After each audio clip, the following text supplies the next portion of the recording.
Yep. Well, we got about 4 minutes and 5 minutes here, and they'll be.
evening. Hi.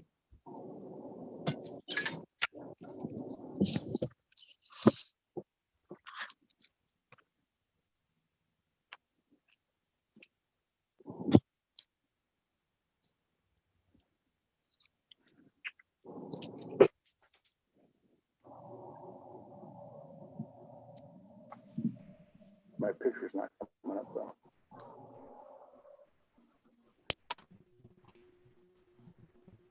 Huh.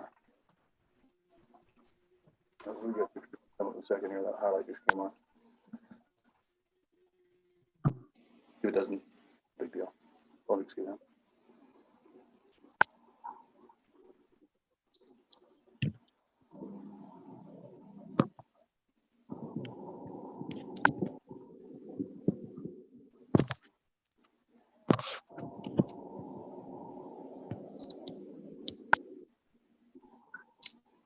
Stuart, we can't hear you if you're speaking.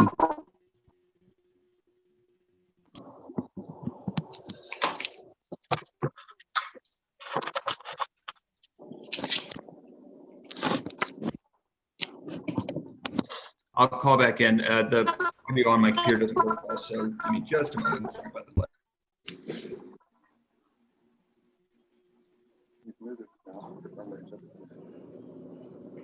This guy. This guy.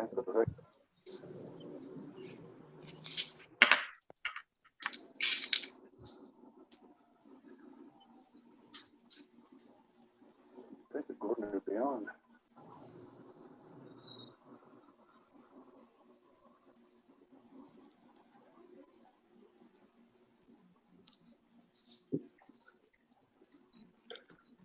Okay, can you hear me now?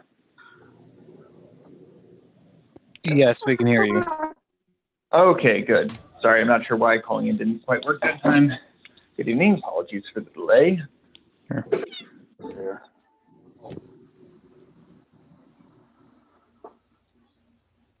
Oh no, what happened to Mr. Ching? I think he was having audio issues. I think he's trying to reconnect. Technology.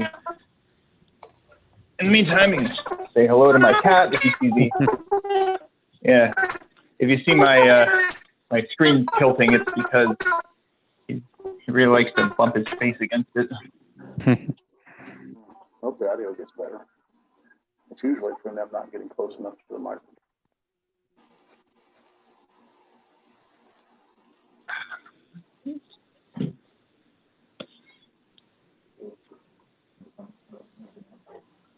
Yeah, we're on. Now the microphone's off. Jenny is on.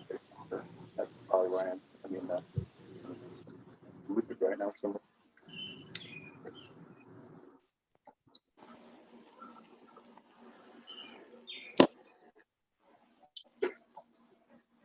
Not sure why my picture isn't coming up.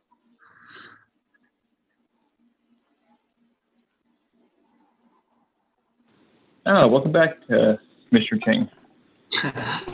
Apologies, everybody. I had a Zoom upgrade about 15 minutes ago, and apparently it required me to restart my PC. So I'm hoping everybody can see me, or more importantly, or less importantly, hear me. So apologies for the delay. Not a problem. And if everyone could mute themselves unless you're speaking, I think we're getting some feedback. Okay, I think that helps. All right, Stuart, if it's fine with you, I can get us going. Yes, please. All right, so I have 2 simpler items, so we'll get through these to leave you plenty of time for item 3. Let me share my screen. Okay, first up is a procedural request. This is a follow-up from the last Planning Commission hearing regarding the site architectural review permit for 342 East Campbell Avenue. The applicant was required as part of that approval to come back with the final colors for the building. The applicant did furnish this color sheet here where you do indicate the teal trim, a coconut twist named beige color for the body of the building, some detail on the stucco, and then an illustration of the fence of the gate. Aaron, the applicant, is here if the committee has any questions.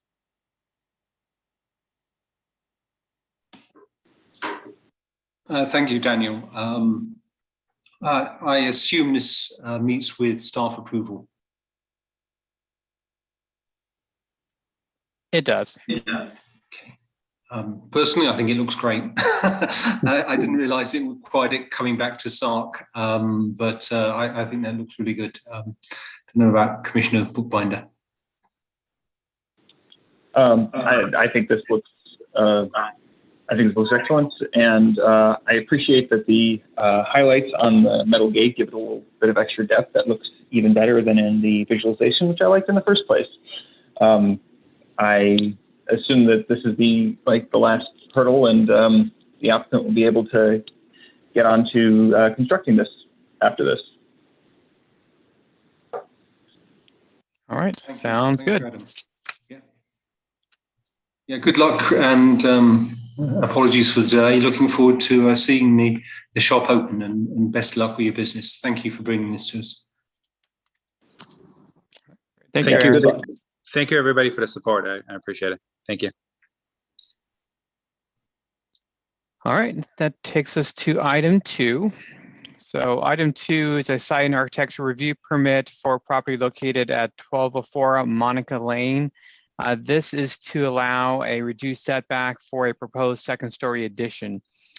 Typically, with second stories, the city's setback requirement is half of the wall height, which generally requires that the second story be tucked in relative to the first story. You would generally be looking at a setback of about 8 to 10 feet, depending on the height of the combined first and second stories. But the zoning code does provide for a method of relaxation of that standard outside of a typical variance. It allows for that second story to be constructed with as little as a 5-foot setback. And so the applicant has proposed a site architecture review permit to do a setback of approximately 5 3/4 feet. That would match the existing building setback line of the building. As noted in the staff memo, the zoning code provides some very broad parameters in circumstances in which this type of request is intended to be approvable. Generally, if you look at these 2 findings here, it pertains to the potential impact to the adjacent property owner. Typically, if a proposal like this were to be proposed in a situation where that second story, due to its proximity to the property line, would present significant privacy issues, for instance, looking into the other bedrooms or into a backyard, those tend to be a bit more challenging to process because you would have a significant privacy concern that would make it difficult to determine the findings in an affirmative fashion. In this particular proposal, the addition as proposed would be built over the garage, and as shown in this photo here, the relationship with the neighboring property is fairly minimal. The neighboring property along this wall has no windows, and that addition would look effectively at that blank wall, as well as the top of the neighboring garage, negating any potential privacy impacts. In terms of architectural design, shown here, the addition is well integrated with the home. It's fairly balanced, and in staff's opinion, does comply with the city's design guidelines for residential additions. And with that, I will leave it to the applicant's team to add any further thoughts to the matter. Thank you.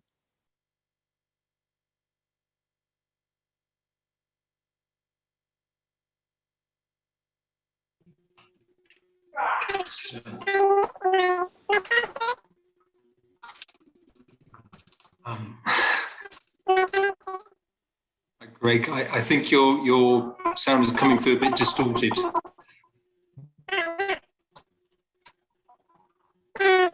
You may want to call in by phone if you can get it to work.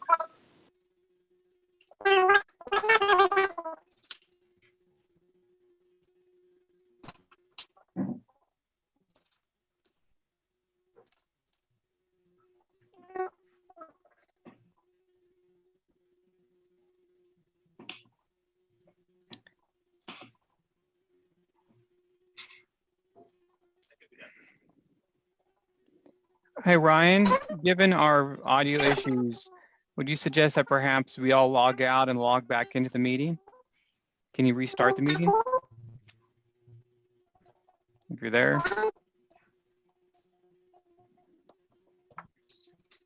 Is it just Greg or is it the rest of us? I can restart. Okay, go ahead I and think restart. like I can hear everybody else. I can hear everybody else. Give it a go, Greg. We'll hang on. Oh, hang on.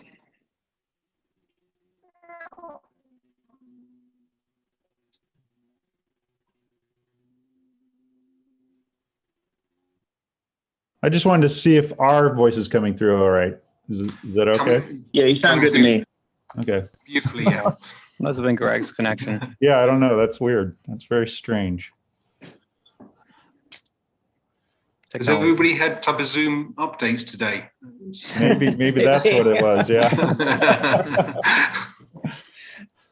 Yeah. New updates and everyone gets messed up. Yeah. Well, hopefully later this summer we'll be able to meet in person again. Yeah, that'd be nice.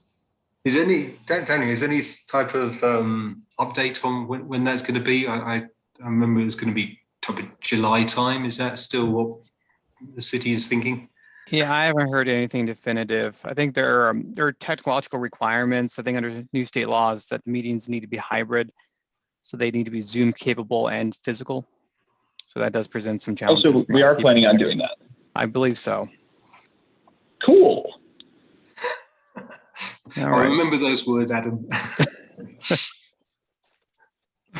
So is this working any better? That's a lot. Much better. Oh, good. I actually didn't have much to say. I know that both the owners and myself like the design. It works very well for us, and I am glad that the impact on the neighbors is minimal, and we could still achieve what the owners need. Otherwise, I don't have any questions or any more to say. Okay, thank you, Greg. Adam, did you have any comments?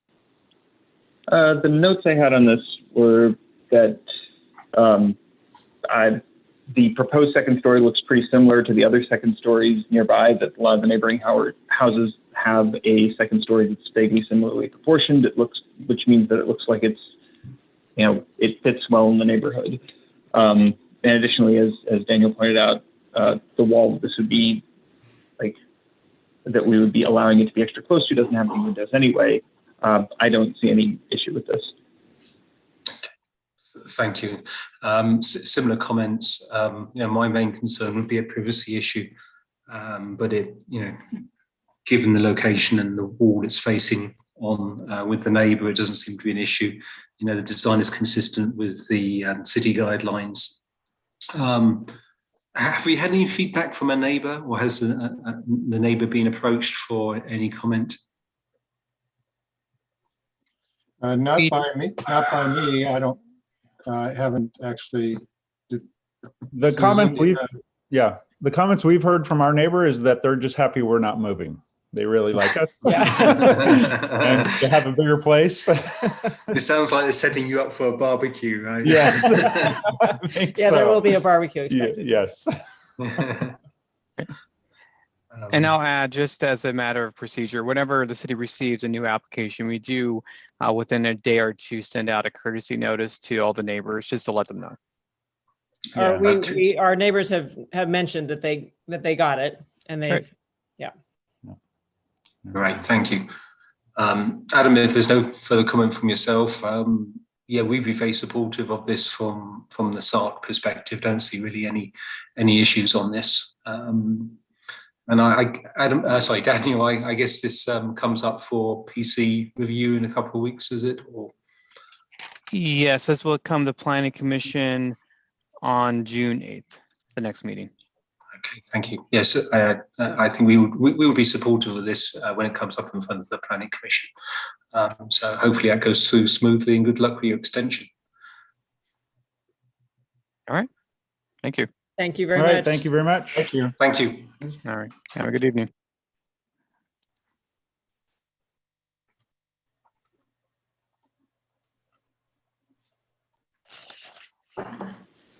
Well, we handled that in record time.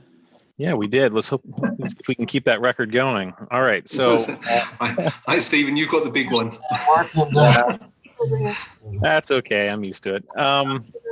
Yeah. So let me go ahead and share my screen here. I'm going to get this started. I'm actually playing around. I'm using 3 screens for the very first time. So let's see how well this works out doing a presentation that way. That just proves that men can multitask, right? Yeah, no kidding. But not without some efficiency loss.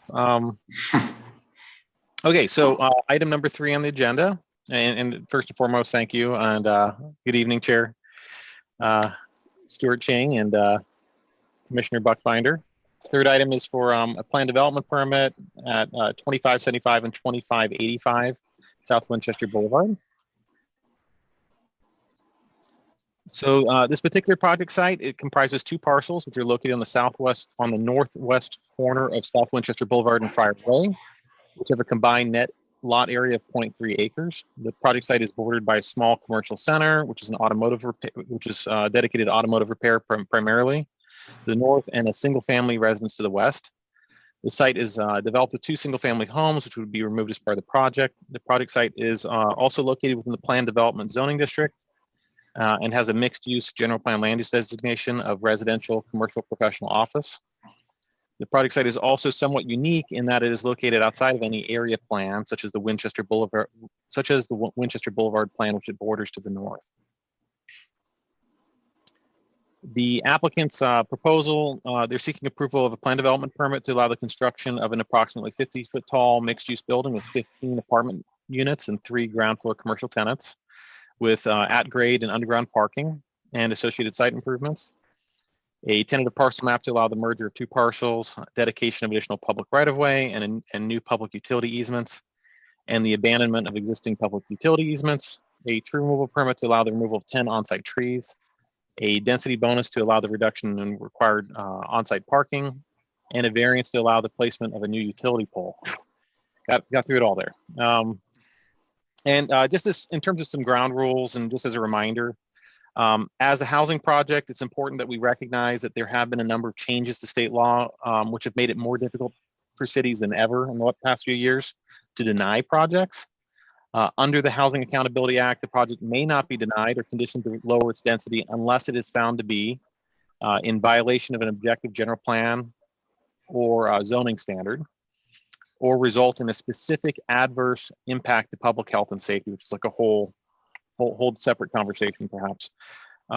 However, the SARC can request changes to a project if they find them to even further subjective policies, such as those in the general plan, if they do not render the project infeasible or reduce its density. And the example I like to provide is that while the decision-making body, in this case, will ultimately be the council, can't deny a project because of its paint color, it certainly retains the authority to condition such a change, because generally changing paint won't render a project infeasible.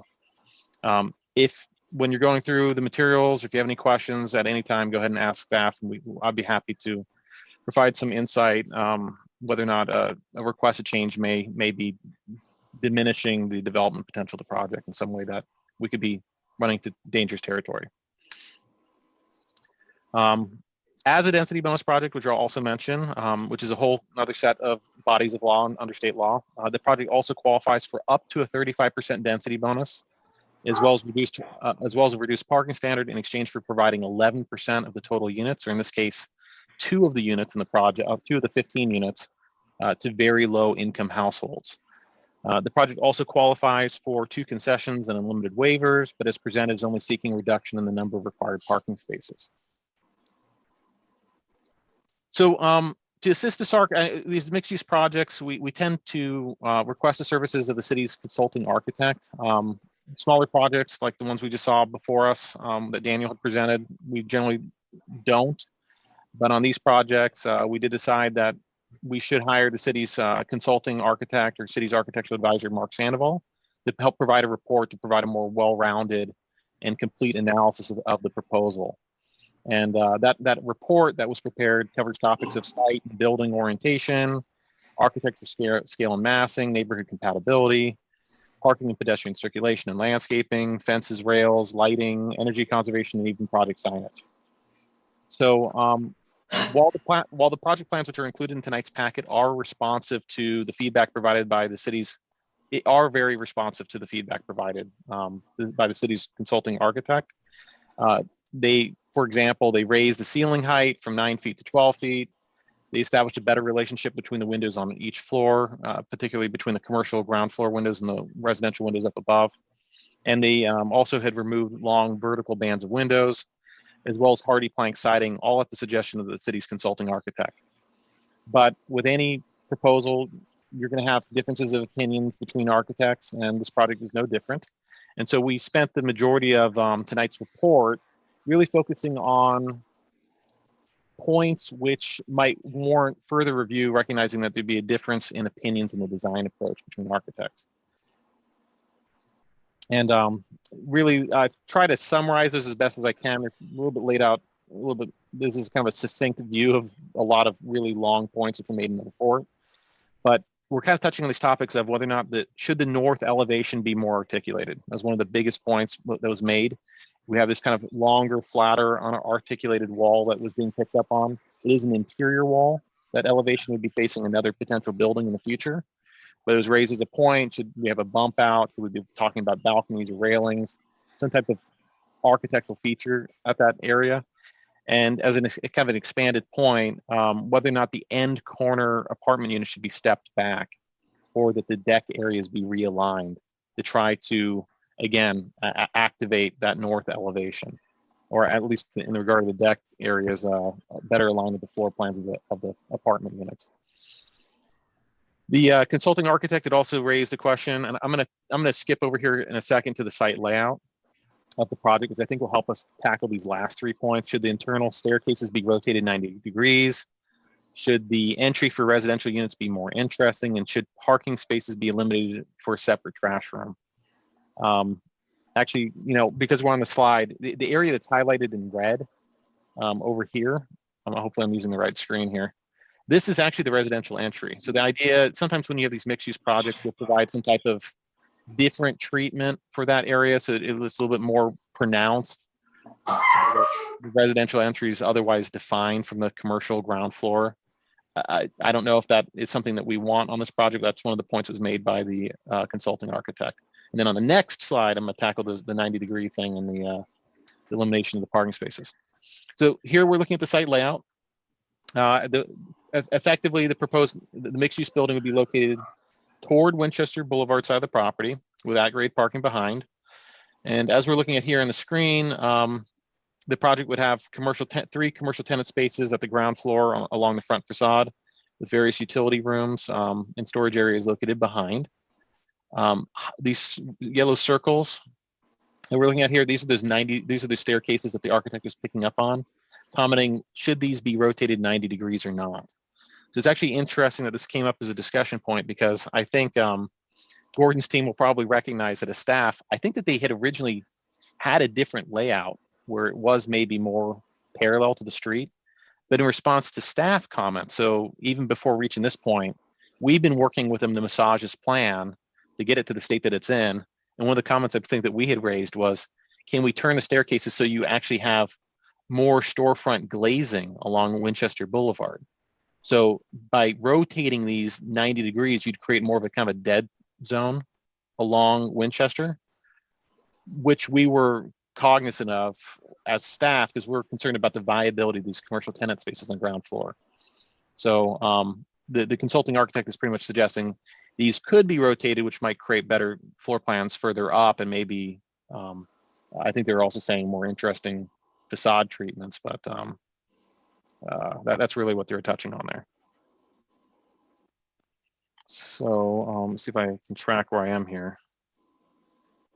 Okay, so we're moving on to tree removal. So there are other permits which are being requested just beyond the plan development permit. Among them is a tree removal permit, which is requesting the removal of 10 trees, 4 of which are protected, which are going to be in conflict with the proposed improvements. On the screen here, you're seeing a couple of the photos of these trees. You have a magnolia tree in the front yard and some other trees on the property as well. The project plans do provide, as most of these do, a comprehensive landscaping plan that includes bushes, planters, as well as 3 24-inch box crepe myrtle trees as replacement plantings. It is a very tight site, and as a result, along this rear property line, I don't know if I'm necessarily doing the project justice, because they are proposing all of these Pittosporum trees. They're kind of a tree or shrub, depending on which arboricultural book you refer to. But they do grow up reasonably tall, and they're going to be planted along the back property line. The reason why they don't count as replacement plantings is just given their size. These are being proposed as 15-gallon, where 24-inch box would be required. But in consideration of the replacement planting and the site constraints that we're dealing with, this might be a good candidate project which we recommend the payment of in lieu fee for any trees that they're unable to reasonably accommodate on site. You could make minor changes to the site to try to accommodate more trees, but there are also other conflicts like bioretention areas, which we need to be mindful of, which are included in some of the civil drawings. So these trees are tight, even in the locations where they're presenting. So I just want to keep that in mind. In regard to site circulation, the project will have an underground parking garage, which would take access off of Winchester.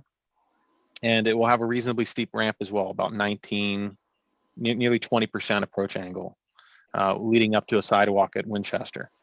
So the project plans, I think they show a warning sign for pedestrians. It actually, I think in the report I indicated that would be conditioned. The intent there was actually that we would have it reworded to say stop for pedestrians, as opposed to like be cautious of pedestrians, or however it currently reads. But one additional discussion point for the SARC is whether or not this ramp, this approach angle, if we should be doing anything more. Given the fact the car might be coming up and going up that approach angle, it might be somewhat difficult to have a view of pedestrians crossing the sidewalk. This isn't a heavily trafficked sidewalk, I will mention. And we did actually have a separate review for circulation that determined it's not really a major concern that this is typically a situation where you would have an audible alert system, but I wanted to raise that as a discussion point for the SARC as well, whether or not an audible pedestrian alert system should be required. And a good example would be like the Fairmont in downtown San Jose, if anybody's been there. As cars exit, you hear like this little beeping noise or some type of alert. And an alternative to that would be pedestrian-oriented signs. So as you kind of approach the area, this little intersection where the ramp is coming up, you could see a sign that says "Watch for cars," and it wouldn't be audible. In regard to parking, so in total, this project is required to provide a minimum of 14 parking spaces and 10 commercial parking spaces, which is really 24 in total, where 35 have been provided. The report pretty much picks up on the fact that we cannot be requiring additional residential parking spaces, but the SARC can comment on how parking should be programmed. And this might be a discussion point. I mean, this is kind of leading into our planning commission meeting here a little bit, because it's starting to get into the use components of it. But looking at the arrangement and layout of these parking spaces, you know, you have some that are tandem on underground. It might make sense to think about the programming of these now, even at a site design level, and really recognizing the project has, you know, shared guest and commercial spaces. It might also be appropriate for the SARC to consider imposing conditions to restrict the use to, say, commercial activity during like daytime hours when those commercial tenant spaces would be in use, and opening up to residential uses at night. And then separately, as indicated here on the table, we have I have a couple of rows here which are highlighted in red and blue. I'm just picking up on the number of bedrooms that the residential units have and how these units have been programmed. So we have, say, a 3-bedroom unit here, unit 6, which is getting 1 assigned parking space, and you have a 1-bedroom unit, number 11, being assigned 2 parking spaces. So maybe just swapping those, so that hopefully I highlighted these correctly in this table, because I was trying to recreate it for the presentation. I might have to review that in the SARC report, but the idea is, as a discussion point, should we be reassigning these to try to really rebalance them a little bit more equitably among the project? And then privacy. So the consulting architects report also picked up on privacy and touched on it very lightly. So we kind of provided a little bit of an expanded analysis of this as staff in our SARC memo. I think that these exhibits here really kind of capture what privacy would look like for that residential use to the rear. The most prominent view or vantage point would be from this balcony here to the rear property line. It'd be 28 feet away, which in some respects would be even more than what you have for even a 2-story home that has a balcony on the back. But you do have multiple balconies, and we're talking about a lot more units here than you typically, the interface between two residential uses would be. And granted, this is a home that's abutting a commercial corridor, and this whole area is slated and planned for mixed use development. But in consideration of this vantage point, you're going to have this solid 4-foot rail. You'd have that row of you'd have 2 trees. There's 24-inch box great myrtle trees, as well as that row of pittosporum trees along that rear property line, bush tree, depending on what you want to call it. And you'd also have a 6-foot tall horizontal wood fence along the rear property line. And along this whole balcony railing, although it's not really well depicted on these elevation drawings, you would have a couple planter boxes that are being installed that would kind of pop up and provide a little bit of maybe greenery that could extend beyond the height of the wall, which might soften the appearance of it as well. And that could be maybe explored to be expanded upon as well. Okay, so I think I'm moving on to our last permit request that's included as part of this one, which is the request for utility variance.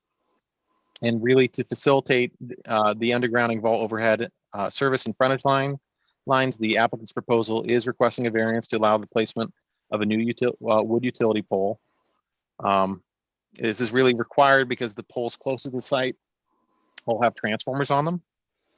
Whenever you've got a transformer up on the pole, the utilities are unable to. You generally need to have a primary riser, which is a high voltage line that comes down the pole, and the same pole that has a transformer on it also cannot support a primary riser.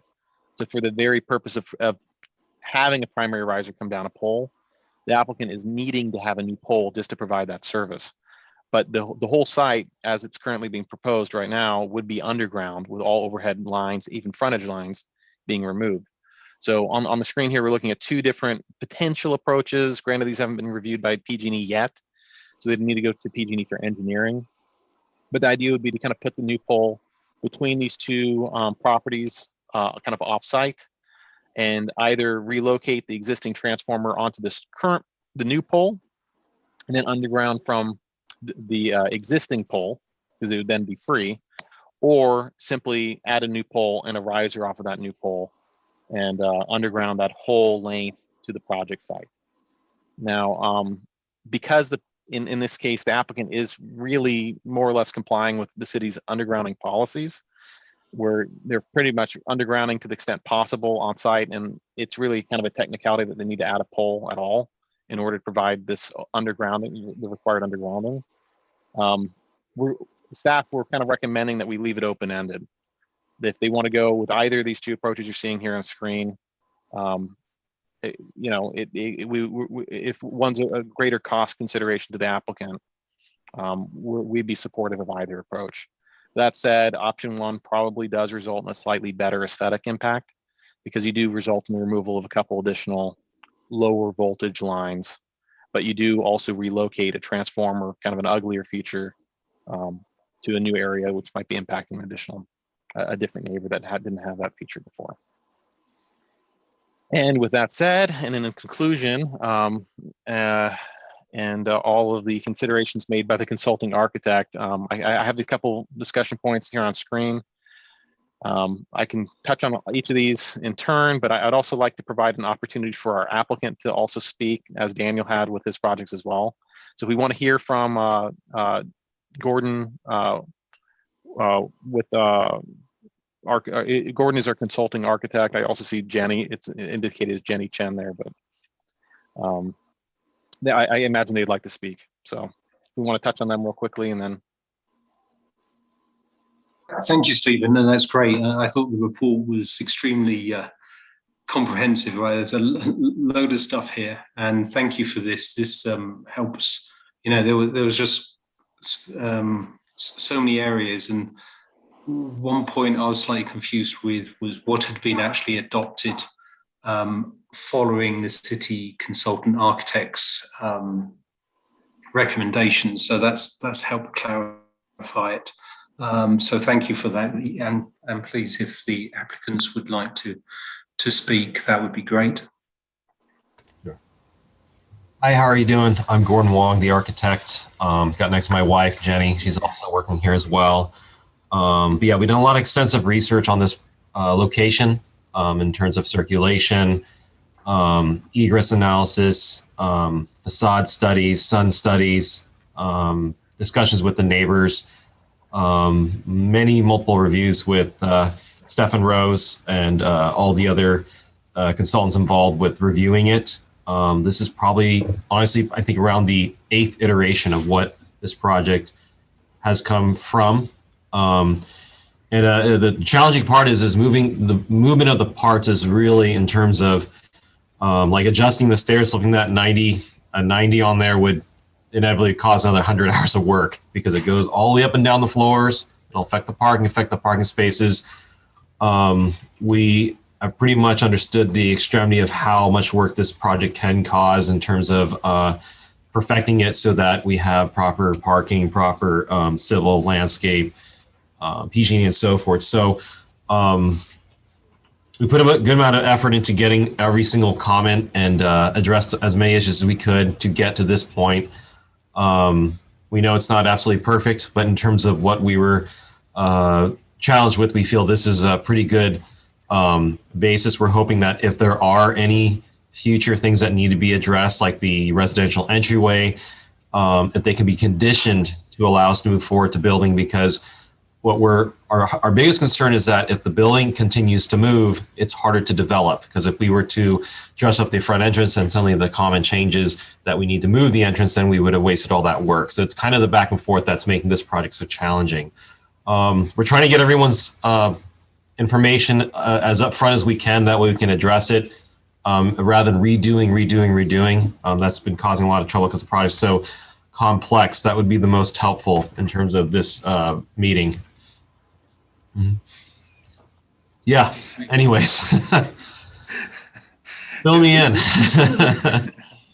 Thank you for being so straightforward here. I understand that the design process may feel like being nibbled to death by ducks sometimes. So I noticed that the permit number starts with 2019. Correct. So yeah.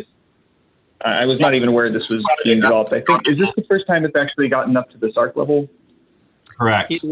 It is, and I'll also mention that because of the long period of time that it's taken to process this particular permit, we actually re-noticed the courtesy notice. I think the last item when Daniel was presenting is mentioning we usually do these courtesy notices to kind of keep the public engaged and involved in a project. In this particular case, we actually re-noticed the courtesy notice in advance of the SARC meeting just to try to get more community engagement and involvement.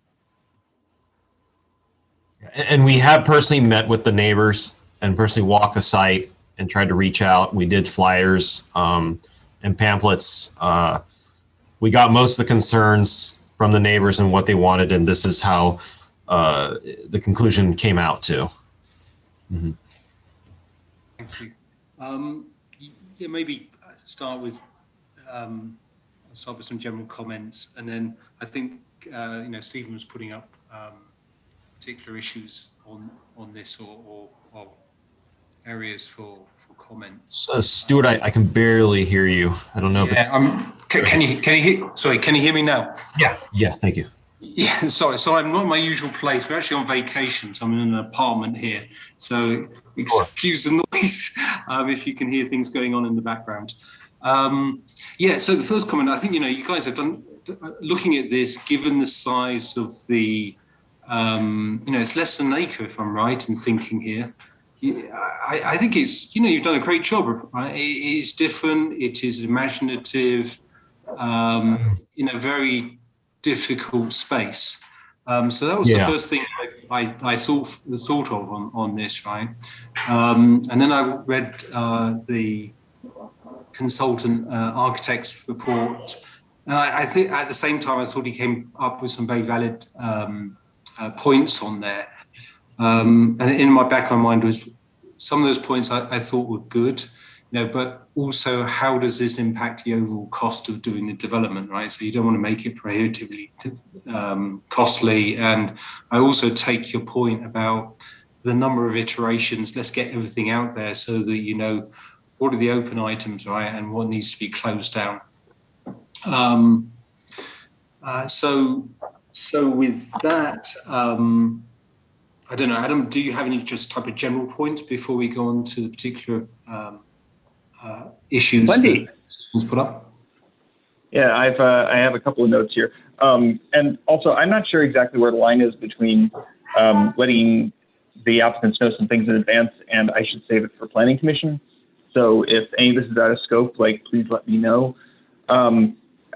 Question for staff, do all mixed use projects require a planned development permit in Campbell?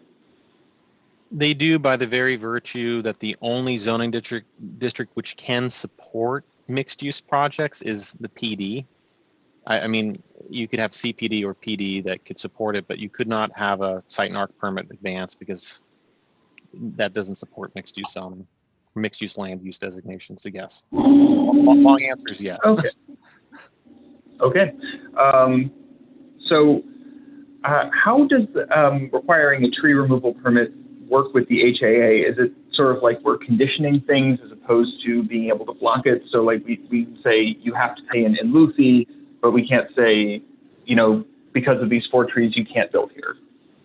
Well, I'd say in this particular case, unless the city has an objective way of determining when an in lieu fee would be appropriate or not appropriate, which it doesn't, that would not be an objective determination. So I don't want to get into too much of legalese per se, but anytime we have a criteria, like let's say a tree is, let's say one of the findings, the finding that which would be generally applied in this case is that it would severely limit the development potential of the property, really, which is the economic enjoyment and hardship finding, right? But we don't really define, you know, exactly specifically what that would mean or how that would mean. And again, in this particular case, this project is coming with 15 units, where I think a minimum of 12 would be required just to comply with the 75% plan for density general plan policy. So if they can't get that number of units on the project, on the site, if you have a development standard which would otherwise bar the project or preclude it, you run into a whole different issue, right? You can't have standards or requirements in a property which would preclude it realizing its potential, meaning its plan for density or the number of housing units it needs to have. So hopefully those are kind of two things. I know it's kind of a complicated topic, but it is to say, if the city doesn't have a very clear objective standard for when you would deny a project, right, and the grounds which is uniformly applied and knowable to an applicant prior to application submittal, that's not something you'd really be able to deny them on. Okay. I noticed that 2585 Winchester was on our opportunity sites list in our current housing element. Does that affect this application in any way? Well, I would say it would be if the city were to redesignate the site from a residential to some other type of use, we would need to make up for that with HCD. I mean, it is part of our general plan, and it shows how we reach our RHNA allocation or regional housing needs allocation. So it is a site which we told HCD that this is how we're going to be accommodating our RHNA allocation. So yeah, in a way, this should be one of the sites which we should generally be more supportive of residential development on. If granted, it's a mixed use site, so it could have developed in, I don't want to get into that, but yeah, I mean, it is a housing opportunity site. Okay. I have some feelings about parking. Shall we go through the points yeah, here? These are now more specific. Yeah, I'll go with that. Stuart, do you want to go first? Yeah, sure. So going through the points here and the notes I have here. The northern elevation. Stuart, still can't hear you. Yeah, sorry. I might have to shout. Can you hear me? Yeah, that's good. Okay. So the first point, the northern elevation. Now, I haven't had a chance to look at the property. Where does that? How visible is that to the main street? Which side is that actually on? Is it on the side with the garages on? It's on the automotive repair That's side. the automotive repair side. That's probably the most least viewable. So what's going on that side of the building is that's where the ramp going down to the parking is happening. So having any vertical circulation is what's causing the disinterest in that facade. But actually, that was the best place to put it because of the distance from the corner of the lot to allow the if anyone's going to make a right turn or left turn, that's probably the best location to do it. In terms of enhancement, I can do some exterior like bump outs and foam bumps or something like that. Again, if I'm given enough time, if I'm given a stable, like this is okay in terms of layout design, I can enhance that facade. Now, if I've got to move stairs and rotate that, that's where I'm more hesitant because then we would have to just throw the details back out. But that I would really appreciate if it's possible to condition that to the next stage of the project, and I can easily enhance that facade because it's mainly the upper portion that's going to be more viewable. I can add prebels, I can do, there's a lot of features I could add to that side, a lot of options. Yeah, that would be good. You know, I think your summary is good because probably 60% or 50% is really just going to be noticeable, right? Yeah. The window blue, that's a graphic representation coming from the software. It's going to be clear glazing. We're going to do urban colors like brown tan, clad windows, high grade windows with depth, smooth stucco finish, tile accents. We noticed that down Winchester Boulevard. There's several projects with some nice tile accents around the windows. We can do more bumps out and possible iron features. We're more than happy to put that together, knowing that the units look good. We're not going to be adjusting windows and so forth. In terms of location, not too much. We can move around, but that's what we're looking for. And just to elaborate on your point, Chair, this would be effectively the view looking southbound on South Winchester Boulevard. So this is where that north elevation would be the most visible. So you'd be kind of looking beyond this automotive repair area. You'd be seeing the building kind of obscured by these trees, and I believe this power line would be remaining. So you'd be kind of seeing it, and generally in this vicinity. So where it might be most visible would be closer to the edge or the corner of the building, or maybe a little bit further back. But again, I mean, as you travel down the street, right, you have other trees and things which would be obscuring that side of the building. So you'd have an opportunity to see it in between rows of trees. So that's also where the on-ramp is, and there's actually 2 setback lines that we're following, as well as the utility lines going to that back corner. So there's a lot happening there for the utility ingress and egress of cars, and keeping that side wide enough for the visibility of the cars coming in and out. And the in this diagram, it shows the paint, the exterior paint being white. Is that representative? Because I know a couple of the other large buildings on South Winchester are in a type of earth color, ochre color. Is that the plan to keep it white, or? No, it's a graphic representation of the software. Again, we're trying to do earth tones, and we're going to do like a Lambert beige. It's more of an earth tone color. We have a swatch. If this white is too conflicting, we'll definitely tie it down more with more browns and so forth to match the strip. So yeah, that's the goal here. Okay, thank you. The other thing I noted in the consultant architect's report was in terms of articulation, rather than doing anything in actually changing the building design, because one of the options was stepping out, but I imagine that's cost. In terms of adding trellises on the upper part, a living wall, making it greener, because that actual corner, if I remember rightly, is got quite a few trees there. Is that an option? Is that realistic to put that north elevation with trellises, something making it more green? Let me take a look. I'm not saying my colleague, Commissioner Bookbinder, would agree with that, but I'm just wondering if that's. And you're talking about this corner or this one? Or the top half. So if you type of split it, is there a way of putting I know trellises with climbing plants on it, living wall. I know it's the type of trendy type of thing. As an option, you're talking about additional ornamental additions there. I guess my question is, I mean, I would say it's more reasonable to put an ornamentation that doesn't require heavy maintenance, right? Because if we do anything with green at this part of the project, that is going to cause, HOA maintenance where we need egress and access to that spot. And it gets very tricky in terms of we're going to have someone hanging off the side of the roof with a harness to maintain the landscape. So that's where I'm kind of like, that might be very difficult. Now, if we do like tile strips, corbels underneath the overhangs of the roof, cast iron ornamentation, that's very doable because there's like zero maintenance and it will always look good, that would make sense.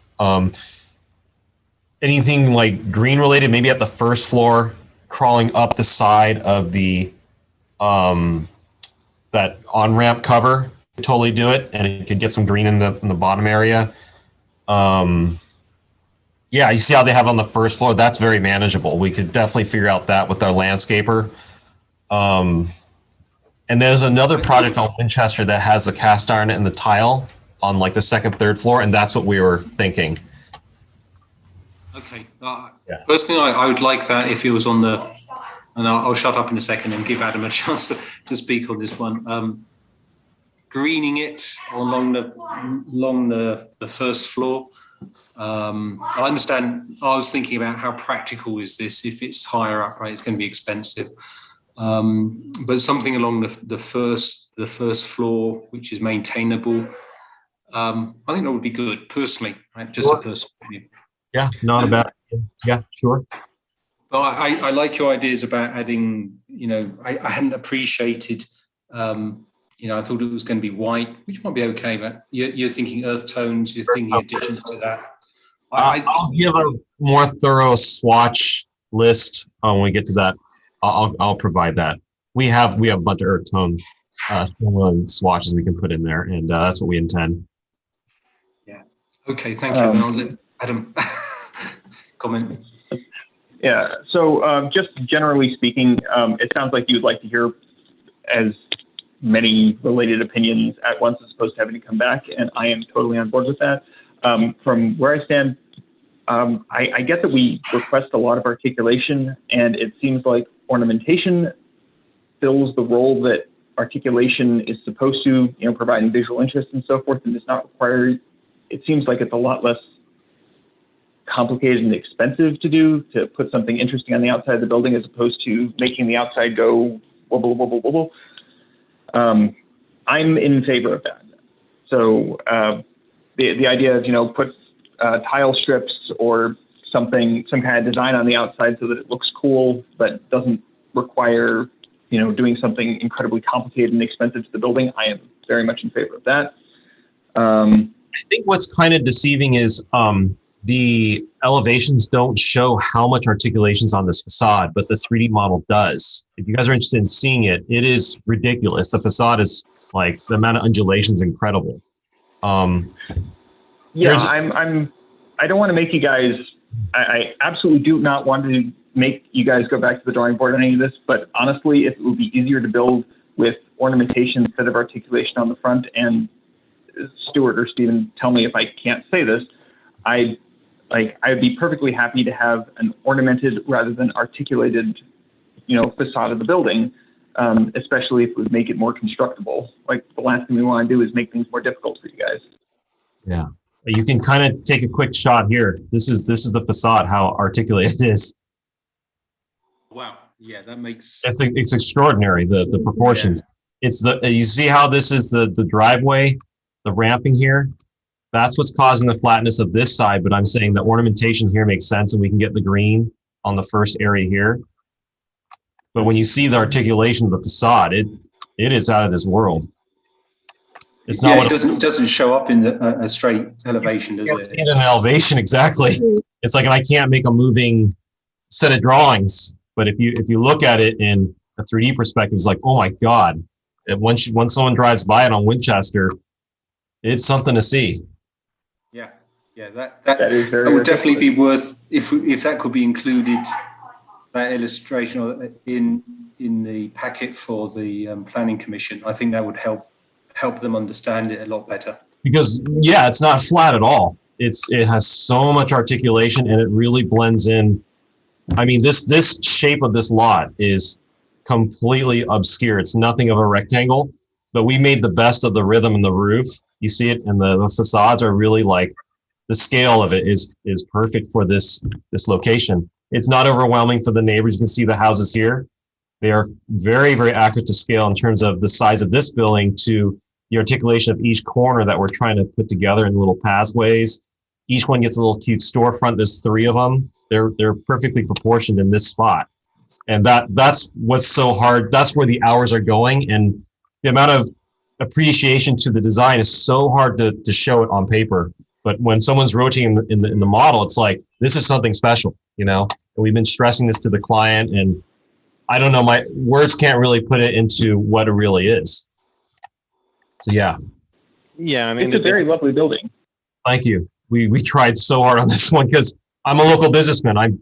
We're in Campbell, and we have to do a good job here. Otherwise, it damages our reputation severely. We have to do a good job in this city for our firm. Yeah, I hadn't appreciated that until I saw it. I think to Adam's point about ornamentation versus articulation, I think in this case it works because on the north elevation, you know, it's facing the auto shops there. I think if it might have been in a different location where that was the thing you saw, it may be more of an issue, but I'm in agreement with you there, Adam. I think the ornamentation tastefully done, right, would be, rather than incurring expensive building changes. A few other notes I had. I would endorse, like, I'm okay with in lieu fees in lieu of trying to fit in extra trees where it would, like, not really work well.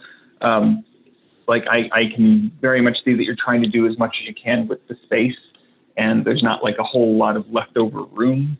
So I'm okay with whatever kind of balance of in lieu fees and plantings like work best for the setup.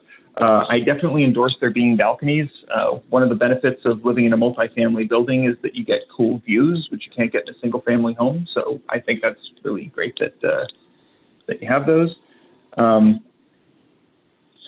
This is like slightly broader scope, and let me know if I should save this for Planning Commission, but are there any, so given that this building is about a 5-minute walk from Winchester Station, are there like any particular, I don't know, improvements or a plan to make sure that that the pedestrian route from this building to Winchester Station is straightforward, clear, and people don't have to go out of the way?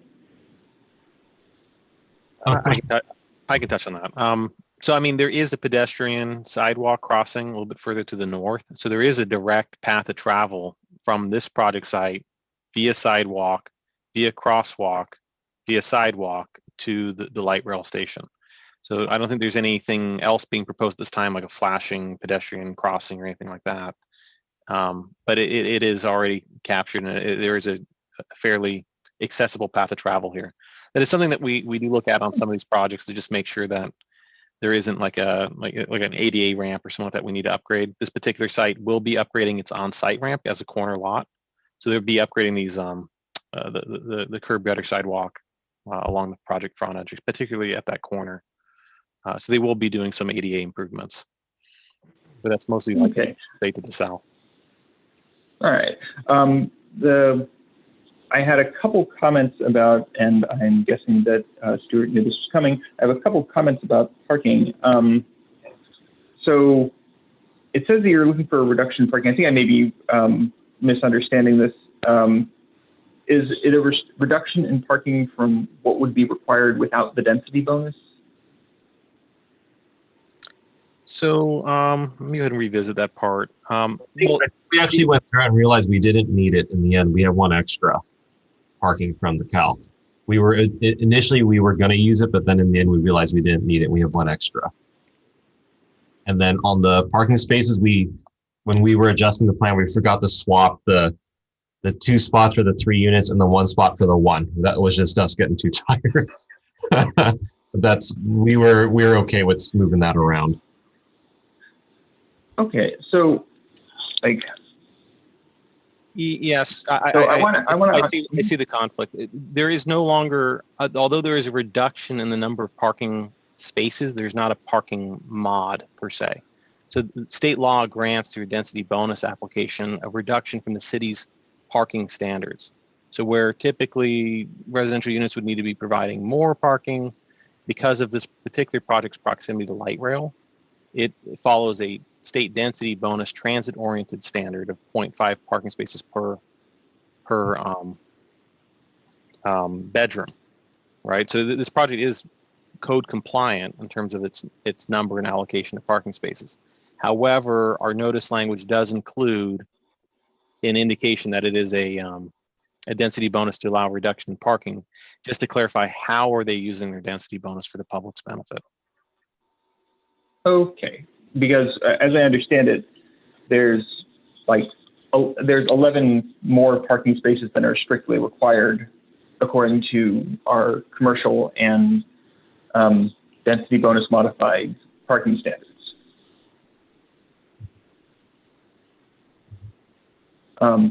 So if I can suggest, it might be a good idea to use car share spaces to assign 1 space per unit and essentially auction the extras, allow people to pay like extra rent to have an extra space assigned to them. I am skeptical of the utility of tandem parking spaces. I know that they get proposed when the city insists on having a lot of parking, and it's a way of fitting it in, but it's not terribly useful. But we require so much parking that people don't actually use all of it anyway, and so on. But I guess I'm somewhat reminded of. Oh, sorry, go on. Yeah, I understand what your question is, because there's 2 tandems here. The ironic part is we're only required 25 parking and we're providing 35. We have a lot. And we could create a parking plan however which way we want to slice and dice it, but we have plenty of parking in the project. Right, so here's the basement parking down here. It's all the standard sizes, got the ADA access here, and this 2 tandem on the bottom. And then above, we have these right here. So we have an overkill in parking is what we have. It's just how do we want to move around? Whatever the city recommends, and if the owner finds that to be reasonable to how they believe the building will be used, we'll work that out. Yeah. Okay, and this is just coming from me, but the density bonus ideas are there for a reason. I'm reminded a bit of the Del Grande project, which is in some ways was somewhat similar. That the city went through a very long period of insisting on a lot of articulation, and so they did a lot of articulation. It was in process for several years. It had shrunk somewhat from the initial plans, and the inside of the first floor was pretty much entirely, it looked commercial on the outside, it was pretty much entirely hollowed out for a lot of parking spaces, despite being a 5-minute, or in that case, 10-minute walk from the light rail station. I would be supportive of, I don't know how commercial real estate works, but of making a larger commercial, taking some of those parking spaces and making a larger commercial space by extending the commercial space into what's currently parking spaces.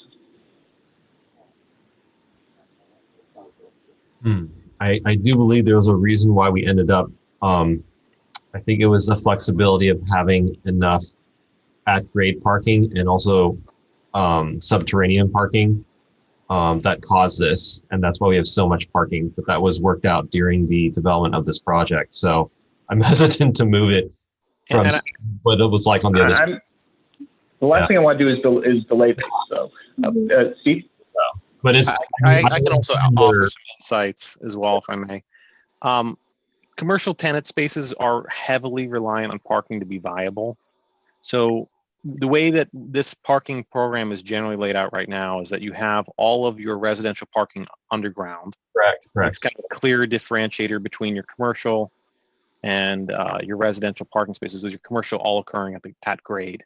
So that you don't have people who aren't as familiar with the project site navigating or traversing this kind of steep ramp down, steep ramp up. You get people who are very practiced and familiar with that experience, doing it on a day-to-day basis.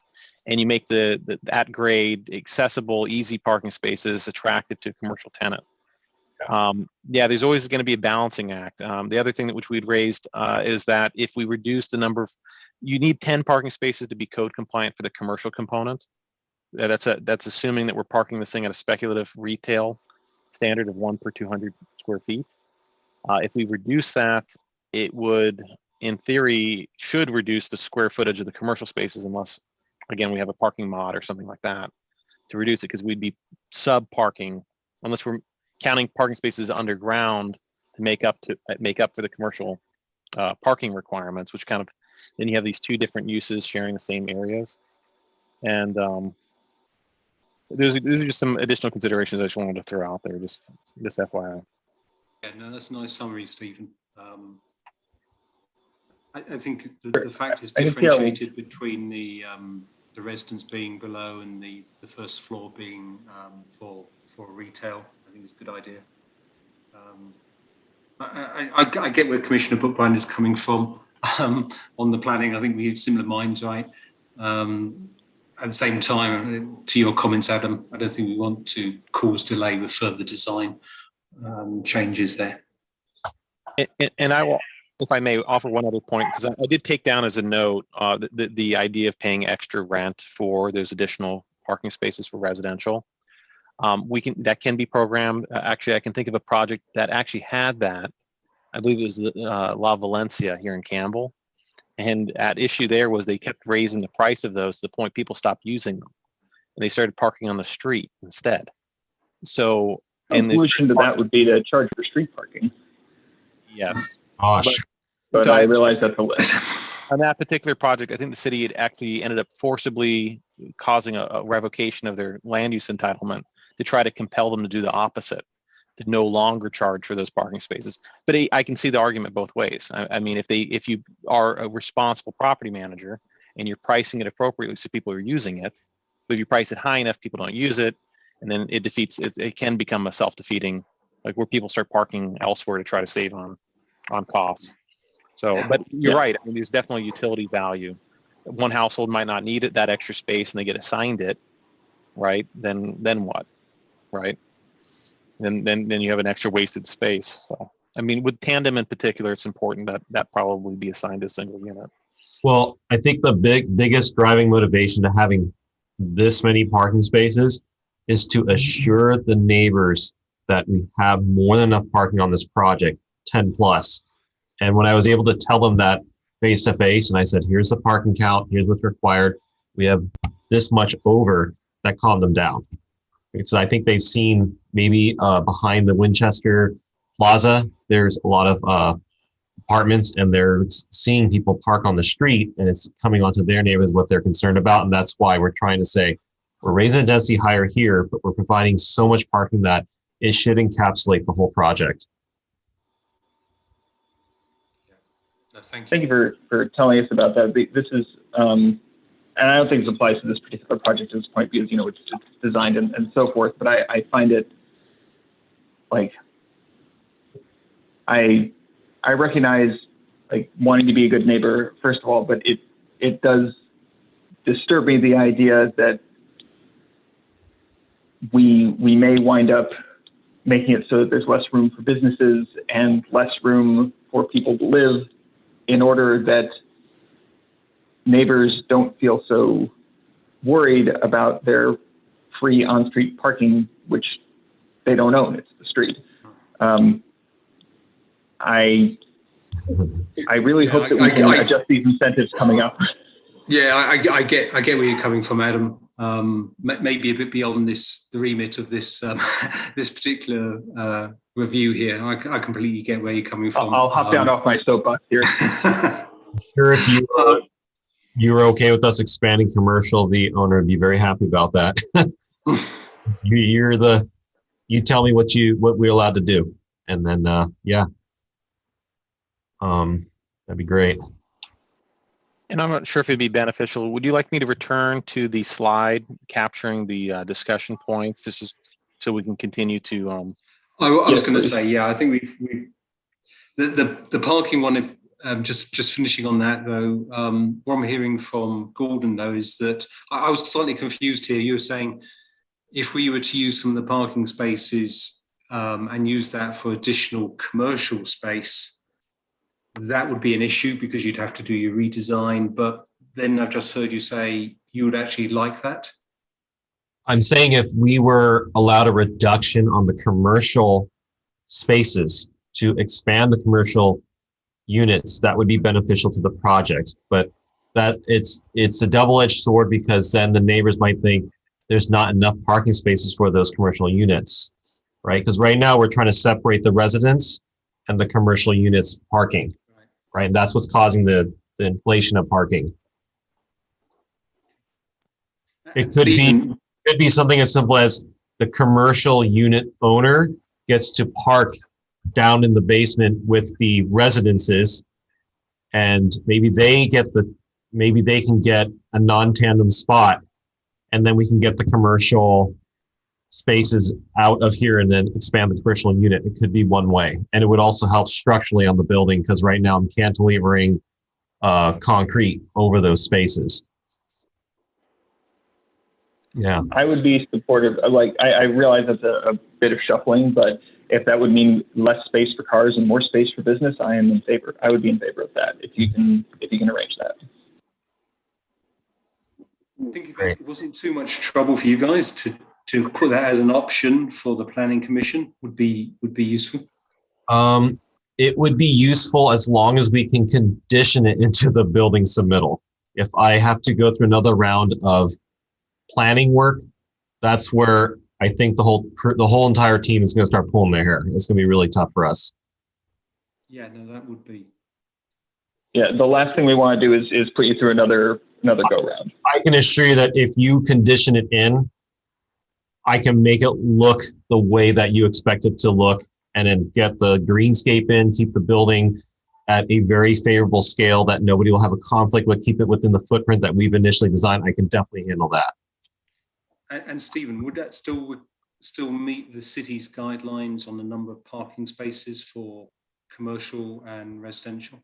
It's actually the topic I'm kind of struggling with right now, because although you could be programming it such that you have employee parking below, or the whoever is, and then you kind of maintain that kind of same person, same day kind of coming down there, maybe not as disruptive as random as customer parking may be at the ground at the grade level. The potential challenge with that is, does that amount to a reduction or a modification of the required parking? Generally speaking, those 10 parking spaces are meant to be shared amongst all uses, and we haven't also accounted for the additional floor area that the expansion of the commercial tenant spaces would incur.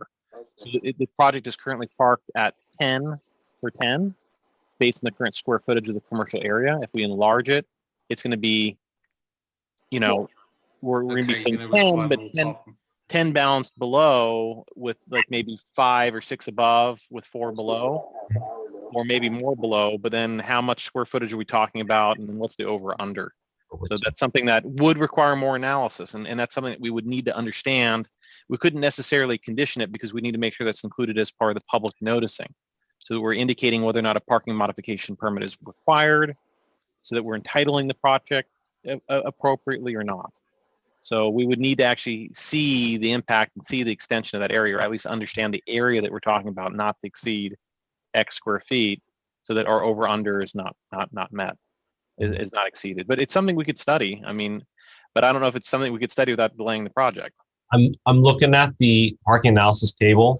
So in the residential side, we have 4 extra spaces we can compensate for. So we could really move, if we move two or 3 down there and we increase the square footage, I think we will actually balance. The project will be perfectly balanced when I look at the calc.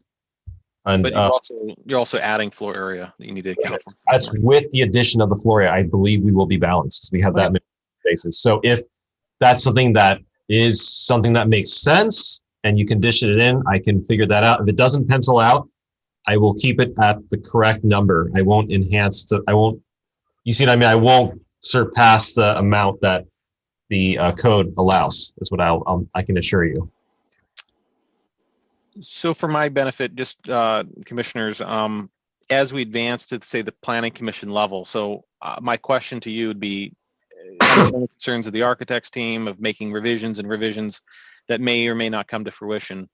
Would we want the applicant to revise the plans now to show that at the planning commission level, what it would look like with an expanded commercial area and reduction of commercial parking spaces? Or would you be wanting to wait and take a wait and see approach, see if your other commissioners also agree at the planning commission level, and then make that a Stephen, just so that we stay on track with what the owner's wishes are, we don't want to slow the project down. If revising this causes slow down the project, we don't want to do it. You see what I mean? If it's possible to condition this in to go to building, then I have the opportunity to do that. But if it slows down the project, forget it. We just need to keep moving. Just scrap the idea, you know? Yeah, let's go with the latter. Yeah. If it causes a lot of this, that, you know, just have this and move forward. So just for I'm on the same page with you. What it sounds like, Gordon, is what you're saying is that you can move some of the commercial, you can take away some of the excess residential parking, move some of the commercial parking downstairs, which will give you room to expand some of the commercial space, and you'll still be compliant with our commercial parking requirements and the density bonus reduced. As long as I can do as a condition of approval and I'm in building, I can handle that. If we have to do another round of planning, that's going to be, I'm going to get my throat cut. I'm telling you. Absolutely understood. So my understanding is like you wouldn't need an actual like parking reduction because you'd be in compliance with both commercial and residential requirements. I really believe that it can be done without any damages to the parking calc and to following the ordinance and all that. I believe we can get it. So I would be. Please. I was just going to say, Adam, from what I'm hearing from Stephen, is that it would be difficult to condition it without further analysis for the city, which would create delay. Probably not worth it. I think we just need to keep moving at this point. Yeah. Okay, so if you were to do that redesign, that would push forward the planning commission hearing, and that would be like we definitely don't want to do that. We can't do that. Yeah. At that point, the project will be cut, and I'm just like, I can't. Yeah. Well, we absolutely don't want that to happen. Yeah. Very good project. I'm sorry this got so delayed by the time we got here. You know, I wish we could have had like, odd to say it, but I wish we could have had more design input earlier. But I recognize time being of the essence here. Very complicated. Okay, so I think the conclusion from that is we'll keep it as it is because we need further analysis, which would delay the project. And I'm just going to briefly mention that I have been complaining about our commercial parking requirements near transit for well over a year now, and that's totally going to be on our work plan at some point. But where were we? Thanks, Adam. So my notes here on the remaining items, I had the internal staircase rotation by 90 degrees. I per Stephen's comments, I think that would create more dead space. So personally, I wouldn't be in favour of that, and it would add complication, delay. So I think it's fine where it is. There was the residential entry, making that stand out more prominent on there. Gordon, probably your 3D plan makes that less of an issue. I don't know whether we need to talk about that. Sure. With that, there's a lot of opportunity in that corner. We'll definitely put some time into enhancing that to make sure it looks like a residential entry with more ornaments, features, possibly some cast iron work, maybe a separate like something that looks separate from the commercial, and we can figure that out because they have two entries. One's at the street, which will be less commonly used, and the other one's at the back area, and the third one is actually in the basement parking. So I'm pretty confident that's not going to be a hard thing for us to do. We'll be able to get all the details in there in the 3D. Thank you. Yeah. And my final comment is on the utility undergrounding. I'm easy with, personally, and I'll let Adam talk on this. I'm easy with either option 1 or 2, per Stephen's comments on that. I agree. I don't have a strong opinion about whatever is, either option looks reasonable to me, whatever is easier to construct. Okay. All right. We will definitely do that. That's great. Stephen, was there anything we've missed on the feedback? Any pertinent points? The only other one was about the ramp, just whether or not the pedestrian warning system would be adequate. We have, I think we have somebody somebody from the public raising their hand.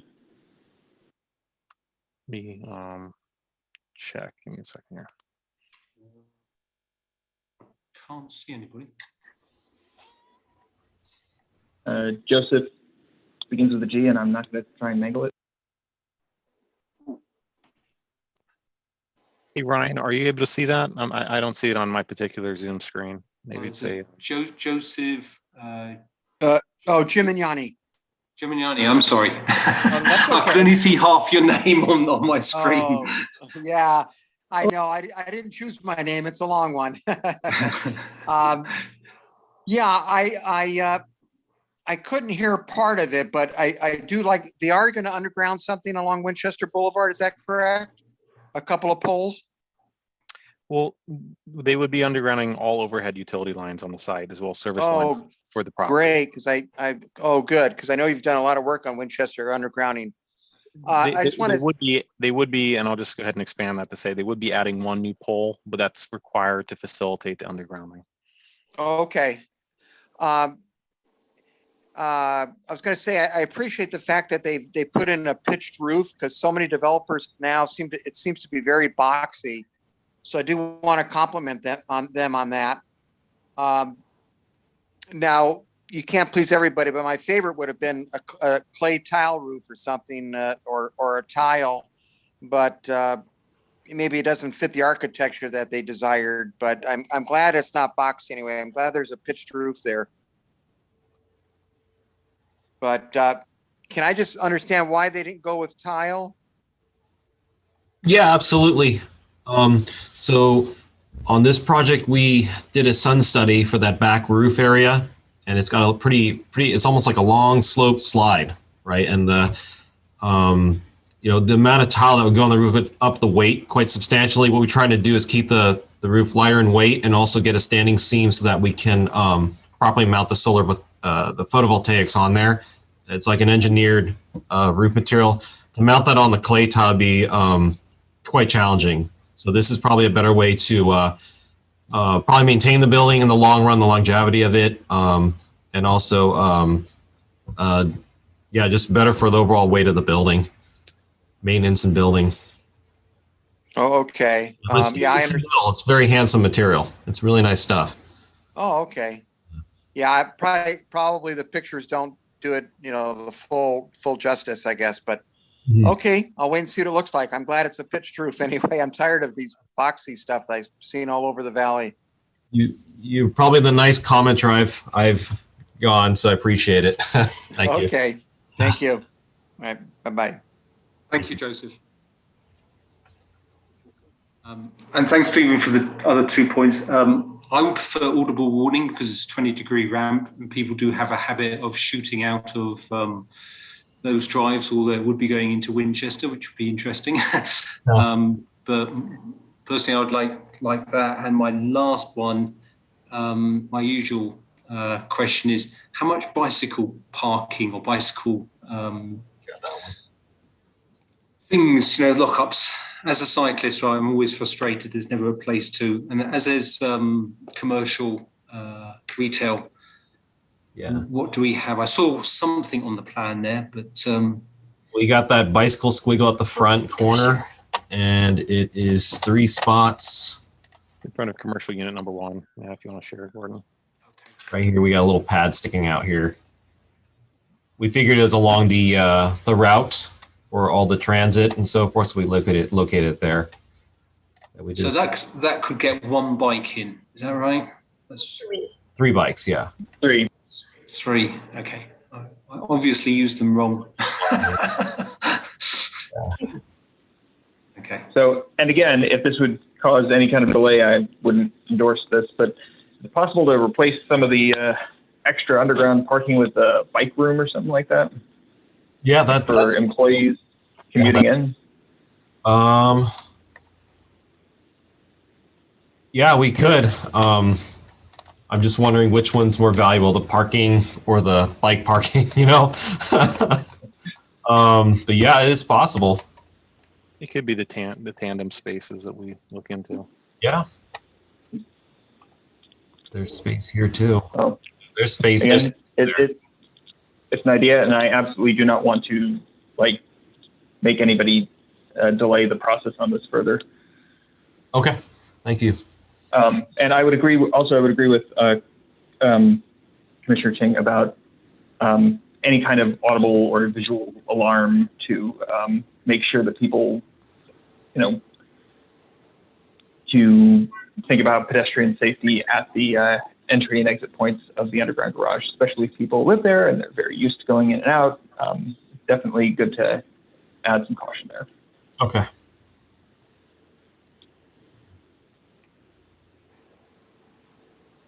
Have we hit anything? Sorry, have we hit everything, Stephen? Are you okay with the notes and feedback that we've given? And the same to Gordon and Jenny. Is there anything that we haven't given you adequate feedback on? No, I think clarity. There was also an additional discussion point raised by our consulting architect regarding the separate trash room between commercial and residential. We didn't really touch on that so explicitly. I'm not sure if that's a concern, but if we're talking about potentially there's a separate trash room here. Keeping it as is what I was hearing as the primary discussion point between the commercial, so we weren't making a lot of changes to the ground floor area, so we weren't really eliminating parking spaces, which could, again, speak to the viability of these commercial tenant spaces, or even provide for a different type of use to occupy those spaces in the future should a more intensive commercial activity occur, like a cafe, restaurant, that kind of thing. And maybe it's a moot point. That was one of the points that had been raised by our consulting architect. It was actually that's true. Share my screen here one last time. Seen that in apartment. So it's this one here. It's the very last point. Should parking spaces be eliminated for separate trash room between commercial and residential?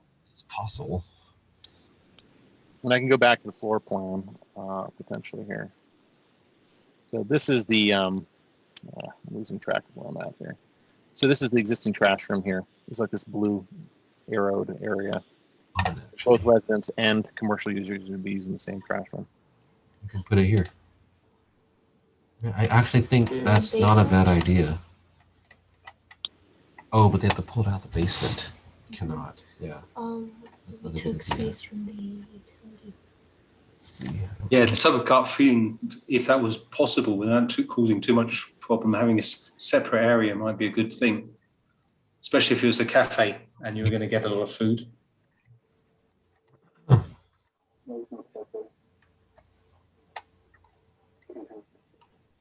So then it would require to remove one of these spots and then relocate it down there.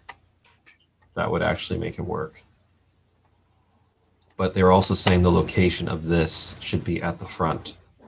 For the ease of the garbage truck coming in and out. It cannot go further in.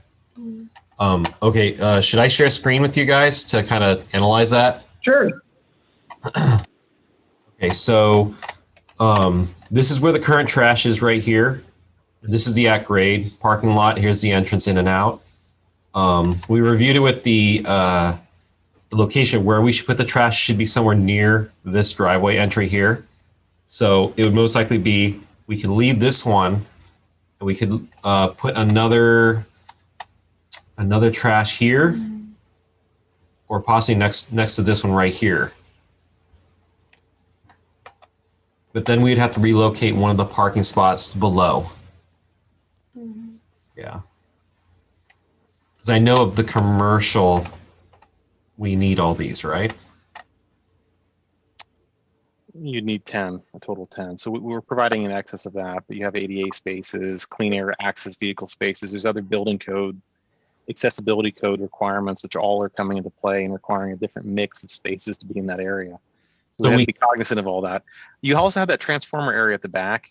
So maybe if we were to look at shifting, again, it's nice because that ties into the utility access easement that's occurring along that northerly property line. I would suggest reduce one of the parking on this row. That way, when somebody in the residence comes down to take out their trash, they don't have to go. If it's raining, they're still covered, and they can drop the trash in here. They can go down the stairs, or go down this flight of stairs and stay within the cover. I think that's probably the easiest. So maybe get rid of the 17th parking spot here and shift all these down and put the new trash here, and then run the sidewalk down like this. I would say that's probably that makes sense to me, because most of my other mixed use projects have 2 trash bins. I just never had to provide this much parking, but I think that would fix the whole thing. That would be a better setup. Yeah. Okay, so if I'm hearing the SARC feedback correctly, that's something we should evaluate between now and the Planning Commission meeting. Yes, please. I can update that one pretty quick too. Yeah. That's doable. Doesn't sound like it's going to cause delay. Yeah, it won't cause a delay. It's more of a one-day thing for us to update this, update the parking summary. I'll get the address retraced, and then I think that's like 5 to 6 hours worth of update, and that's okay. Totally reasonable. Yeah. Okay, well, I'm in favor of useful space replacing parking in general. So I hope that you can get that worked out. Okay. Right. So I think that's probably it. I think we touched on all the points. So.